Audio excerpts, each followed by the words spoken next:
How's everything been going though?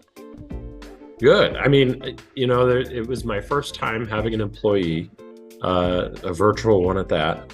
And there was definitely some learning to be done along the way, getting a little more familiar with 𝗙𝗻𝗃 and kind of his abilities and how he's working as a team member here.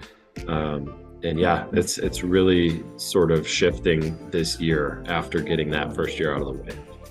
During the beginning of the partnership, before you even got to work with your Cyberbacker, you had to list down the tasks that you were going to be leveraging off to your Cyberbacker. Now, has that list evolved now? Did you have your Cyberbacker do new things that weren't on the original list?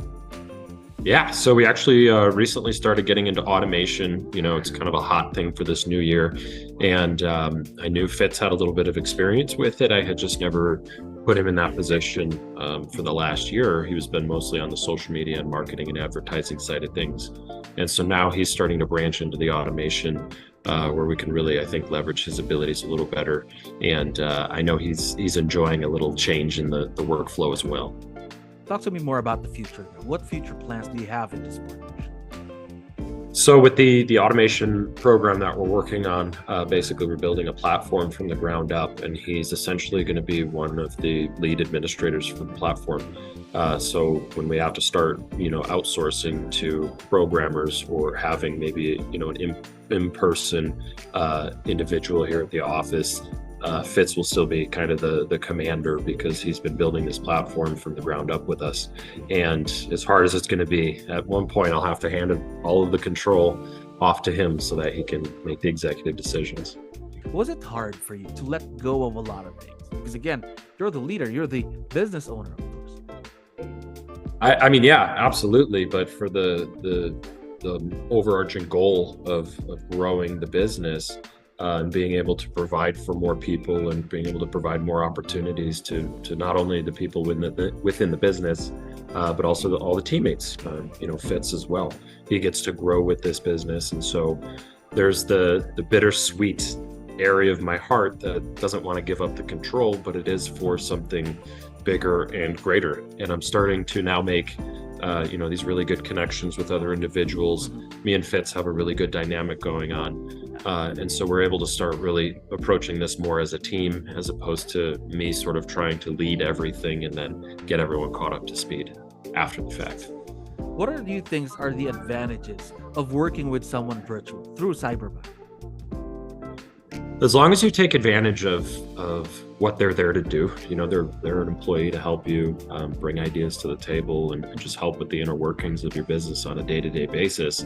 I think just the alleviation of time that you free up for yourself is one thing that we're always after, especially when you're working for yourself, especially in the industry of real estate. It's kind of a never-ending game. So having somebody that bridges a few hours a day, just taking care of things that I shouldn't be stressing over, but I do because they're there and they're just part of business. That's been one of the biggest advantages of having him on for the last year. So what's been the biggest impact, aside from time, what's been the biggest impact of virtual leverage to your business so far? The biggest impact is, it's kind of a double-edged sword. It's you always hear most people wait too long to make their first hire, or they make their first hire too early. And as much as I kept telling myself maybe it was a little too early for this first hire, it's almost hard to get to the point where you have the mentality and the mental space to be able to grow unless you take on that person to start taking some of those responsibilities off your plate. I only have so much time in the day. And so, taking on somebody, even though it's uncomfortable, and you're paying them, every month, that's, I think, one of the biggest advantages was just, one, stepping out of the comfort zone, which is not easy for everybody to do, but then actually letting 𝗙𝗃𝗃 take some things off my plate so that I could focus on growing and so that I can get us to a better position next year and the year after that and the year after that. And so you hear it all the time. People say, I waited too long to hire, or I don't want to hire yet. I don't feel like I'm busy enough, whatever that may look like. But that first hire is so vitally important for you to be able to really start making some big steps in your business as a solo owner or as just a small business itself.